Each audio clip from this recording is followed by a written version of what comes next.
நட யாத்திரை போன 10,000 வட்டிக்கு வாங்கின்னு போன, அப்ப எதுவும் சொல்லல. இந்த என்ன மாதிரி வேல் குத்தும் போது எத்தனையோ ஆயிரக்கணக்கான பணத்தை வாங்கின்னு செலவு பண்ண, அப்ப எதுவும் சொல்லல. ஞானஸ்தானம் எடுக்கும் போது மட்டும் ஒரு 4 ரூபாய் பழம் வாங்கறதுக்கும், 1 ரூபாய் புடவை வாங்கறதுக்கும், 30 ரூபாய் கத்தருடைய கருவில கடவுளுடைய காணிக்கை பொறுத்தும் 4 பேர் சோறு பொறுத்துக்கும் அழறேன். எப்படி ஆண்டவர் ஆசீர்வதிப்பாரு? இல்ல, ஒரு பக்கம் இருக்கட்டும். ஆண்டவர் பாருங்க, ஞானஸ்தானம் எடுத்த உடனே புறா ரூபம் கொண்டு, யாரு அவரு? யாரு? பரிசுத்த ஆவியானவரு. கரங்களை தட்டி அல்லேலூயா அல்லேலூயா.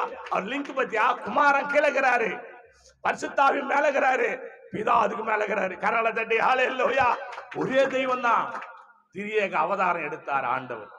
குமாரனா பலியாகணும், ஆற்றப்பட தேற்றப்பட பரிசுத்த ஆவியானவர் வரணும். அவரை உன்னால பார்க்க முடியாது, உணரலாம். அவர் மேல வந்து